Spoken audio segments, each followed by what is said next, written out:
Hello guys, syempre good morning muna dyan at good evening rito. Eto guys so naghihintay lang tayo ng oras. Alam nyo, napakaganda ng araw na ito, no? Medyo, anong tawag dito?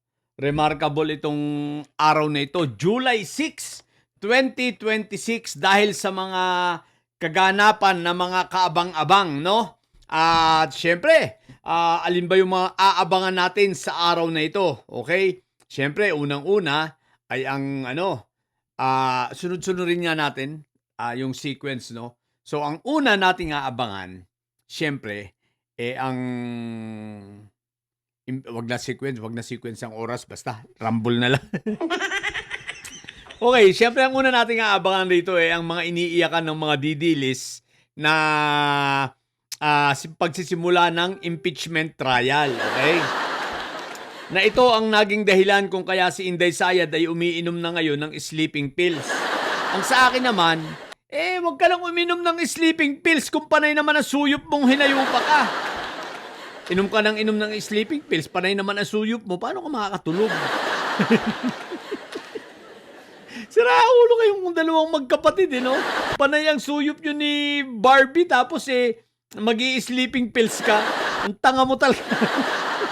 Sobrang bobo nito ni Inday Sayad, no? So, sa bagay, hindi siya makapagtutulog kasi dahil nga sa impeachment trial. So, nagsisimula na mga didilis. Shoutout sa inyo, ha?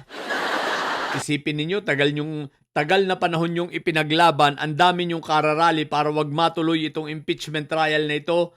Ang ending, tuloy pa rin.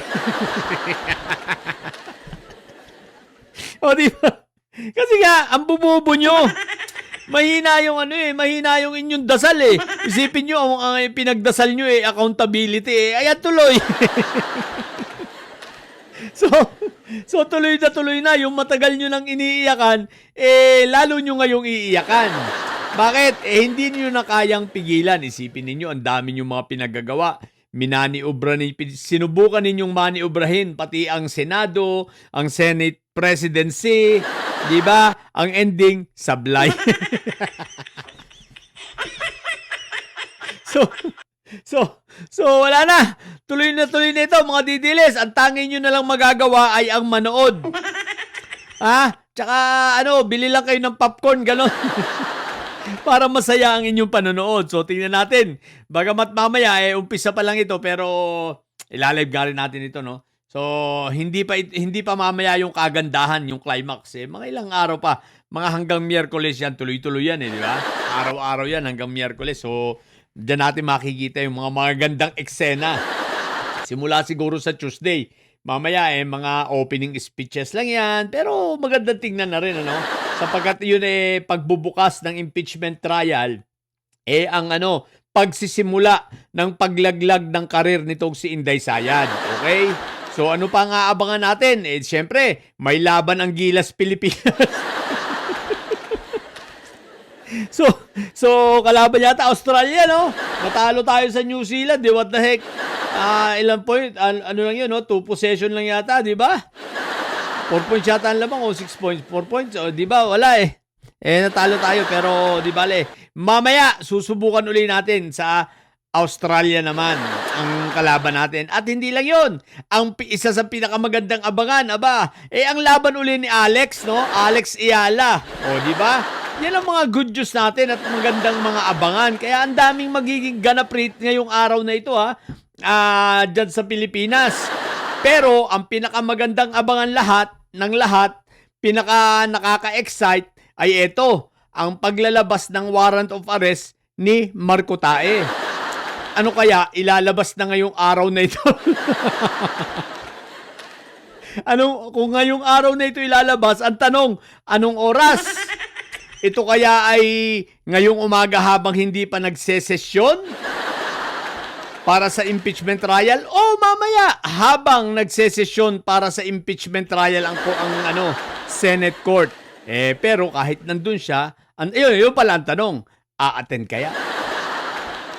At kung umattend siya, mas maganda kasi mas madali siyang hulihin doon. Ngayon, ang hinihintay natin ay ang kasagutan sa ating katanungan na lalabas kaya ngayon. Kung hindi man lumabas ngayon, malamang-lamang bukas, 'no? Pero guys, kasi meron namang maximum of 10 days naman 'yan, para magdesisyon ng ang Sandigan Bayan para labasan ng warrant, 'no? So, 10 araw na naman 'yan. Pero sa mga nagdaan kasing mga pinaghuhuli nila, kagaya nila Jingay, nila, pangalan nito, Agimat, ang bibilis, eh. Nila Bunuan, ang bibilis ng warrant, labas agad. So, by looking on that no, on that incident, tawag dito? Instances, no, I think mabilis rin malalabasan 'yan. So, tingnan natin. Malay nyo, mamaya na. Baka nga habang ako nagsasalita rito, inihahanda na pala. Hindi natin alam pero ang sigurado tayo, anytime soon, kung hindi man ngayon, maaaring bukas o sa makalawa, ang sigurado, lalabasan ng warrant yan, okay? Tingnan natin kung ano ang gagawin ng mga kulto, no? Kung itatago kaya nila ito, poprotektahan, 'di ba? O talagang pag ito inilabas nila at talagang pinahuli na, pinabayaan na lang.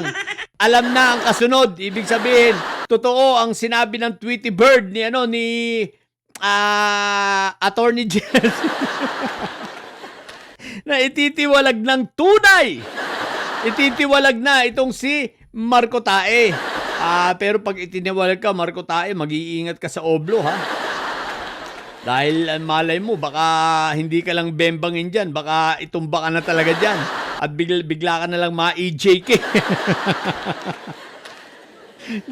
dahil sa dami mong alam, syempre, di ba? Baka tumuga ka pa dahil itiniwalag ka na eh. Sa part naman itong mga kulto, sasabihin naman nila, teka, kailangan natin itiwalag to kasi hindi naman tayo pwedeng sabihin nagkakanlong ng kriminal. Di ba? Nagkakanlong ng plunder. Ay, nako. Ang saya-saya. Ang panalo rito ay ang taong bayan. Siya nga pala. Baka malimutan natin na sabayan pati si Mike Diferensya. Hoy! Kumusta naman yung mga nalalabi yung oras? Dapat ibinuhos nyo na lang sa pamilya nyo eh. Nagrally-rally ka pa kasi ikaw Mike Diferensya. Tatanga-tanga ka rin eh. Alam mo naman lalabasan ka ng warrant. Dapat yung mga panahong yan, iginugol mo na sa family mo yan. Diba? Kumbaga total ano ka naman, mo naman, i-enjoy mo muna. No, nakasama sila kasi, pag nahuli ka na wala ka ng labasan. Pag lalabasan ka ng warrant, wala ka ng labasan. Ay, Diyos ko po, Rudy. No? Ewan ko siya nga pala guys hindi natin alam kung itong mga ito ay ikukumit ay sa Quezon City, no? Hindi natin alam sapagkat syempre ang alam ko doon sa City Jail yung kulungan doon na inireserbang part ng isang kulungan doon na inireserba ay para dito sa sa mga involved sa flood control. So ito plunder ito, hindi naman to usapin ng flood control. So ibig sabihin baka magkakahiwa-hiwalay pa sila. Di bali, malay mo naman at baka naman sa Pasig sila ilagay. Bahala na si Sandigan Bayan kung saan man sila ipaglalagay. Maganda nga, magkahiwalay pa. Oy, ito, alam nyo guys, sa totoo lang, kung meron dito sisisihin, dapat ang sisihin ng mga kasamahan nilang makukulong ni Mike Diferensya, yung dalawa. Dapat sisihin niya. Tsaka si Mike Diferensya, sisihin nila si Marco Tae. No? Isipin mo, binigyan na nga, nag-ano na nga kayo, nagbigay na nga kayo ng regalo, idinamay pa kayo. Yan, pag-usapan natin sa ibang content yan, what the heck. So, yun lang. Sa mga bobong didilis at may sayad dyan, manatili kayo mga bobo at may sayad, mga amoy luga. Sabagat ang may sayad, laging high blood. Bye!